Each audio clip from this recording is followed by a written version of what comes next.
perhatian. Terima kasih. Betul. Silakan Yang Berhormat Datuk Haji Rubiah binti Haji Wang. Bismillahirrahmanirrahim. Terima kasih Tan Sri Yang Dipertua. Soalan Kota Semerahan nombor 3. Terima kasih. Silakan Yang Berhormat Timbalan Menteri. Ya. Terima kasih Tan Sri Yang Dipertua. Terima kasih Yang Berhormat Kota Semerahan. Tan Sri Yang Dipertua, saya memerlukan sedikit masa untuk menjawab soalan ini. Izinkan saya. Ya. Terima kasih.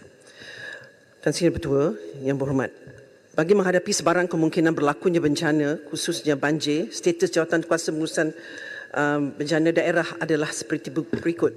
Untuk memastikan JPBD ataupun Jawatankuasa Pengurusan Bencana Daerah berada pada tahap yang optimum, yang berbahagia, Tan Sri Ketua Setiausaha Negara akan mempengerusikan Task Force Persediaan Menghadapi Monsun Timur Laut 2022-2023. Mesyuarat Task Force ini akan diadakan secara berkala sehingga MTL bermula dan seterusnya. Seramai 76,336 pegawai dan anggota agensi tindak balas di semua peringkat, termasuk peringkat daerah, berada dalam keadaan siap siaga sepenuhnya. Semua aset berjumlah 22,622 meliputi darat, air, udara, perubatan dan lain-lain. Dari aspek pemantauan dan amaran awal, pihak Jabatan Pengairan dan Saliran JPS telah bersedia dengan 1,312 buah stesen telemetri hujan dan aras air, 526 buah siren amaran banjir dan 1,571 buah tolok lurus sedia serta 184 buah pam bergerak. Sebanyak RM50,000 diperuntukkan kepada setiap daerah, manakala peruntukan berjumlah 1.08 juta disalurkan kepada 8 agensi tindak balas sebanyak RM100,000 bagi setiap agensi. NADMA juga menyalurkan peruntukan sebanyak RM30,000 bagi pembekalan 2 buah bot fiber engine untuk setiap daerah beserta jaket keselamatan. Jawatankuasa Pengurusan Bencana Negeri akan melaksanakan perolehan bot tersebut. Bagi pengurusan mangsa Jabatan Kebajikan Masyarakat menyediakan sebanyak 6,010 buah pusat pemindahan sementara PPS di seluruh negara untuk menempatkan seramai 1,620,855 orang mangsa yang dijangka. Pihak JKM juga bersiap siaga memaksimumkan fasiliti penyimpanan bantuan bencana di seluruh negara di 8 buah depo simpanan keperluan bencana di seluruh negara yang menjadi stor utama penyimpanan bekalan, 140 buah stor bencana di peringkat negeri dan daerah termasuk 53 buah mini depo kontainer. Selain dari itu, JKM juga mempunyai sebanyak 140 buah stor bencana di peringkat negeri dan daerah termasuk 53 buah mini depo atau kita sebut kontainer.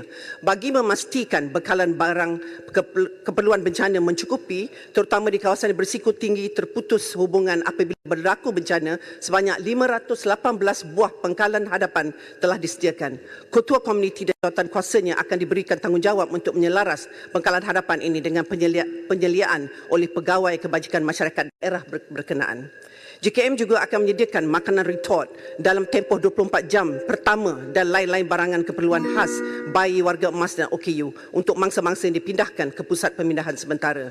Selain itu, NADMA dalam proses mengagihkan sebanyak 62,500 unit kit makanan, manakala sebanyak 127,272 buah collapsible tent atau kita sebut C-tent telah diagihkan ke seluruh negara.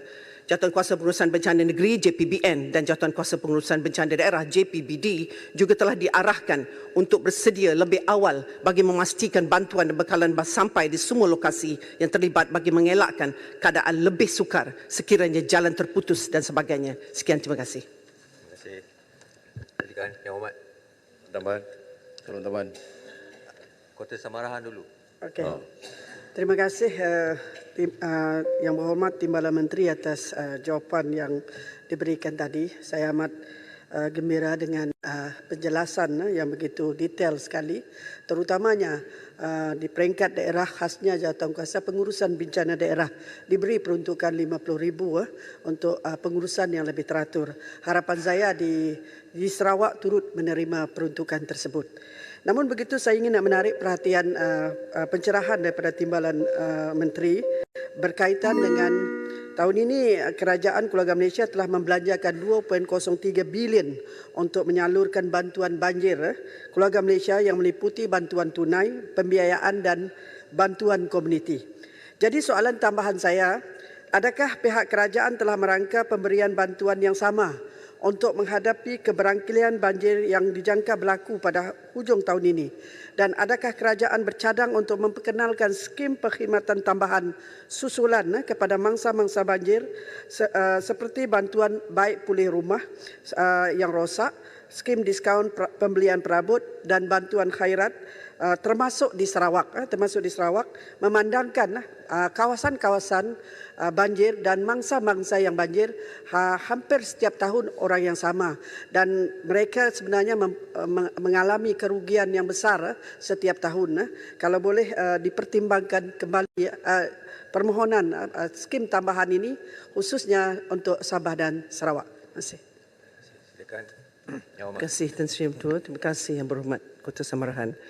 Sememangnya setiap apa saja bantuan yang diselaraskan mesti meliputi Sarawak, dan kita juga mengambil kira hotspot yang berada di Sarawak, jadi persediaan lebih awal dibuat dan penambahan perangkaan mengikut permintaan di peringkat daerah tersebut juga diambil kira Yang Berhormat. Bagi menzahirkan keprihatinan kerajaan terhadap mangsa-mangsa bencana banjir termasuk berada di Sarawak, kerajaan sebagaimana kebiasaan memberi bantuan wang ehsan sejumlah RM1,000 kepada setiap ketua isi rumah Yang Berhormat yang terjejas untuk membantu meringankan beban mangsa. Selain itu, berdasarkan pertanyaan Yang Berhormat berikut mengenai bantuan-bantuan lain yang diberikan kepada mangsa, bantuan wang ehsan kematian RM10,000 kepada waris, ini merupakan bantuan khairat kematian yang diselaraskan oleh NADMA, bantuan barangan keperluan asas BBKA sebanyak RM2,500 setiap KIR. Bantuan ini juga membolehkan mangsa membeli keperluan-keperluan asas termasuk menggantikan perabot yang telah rosak, sumbangan pembaikan rumah secara tunai bagi kerosakan rumah kurang dari RM5,000 yang diselaraskan oleh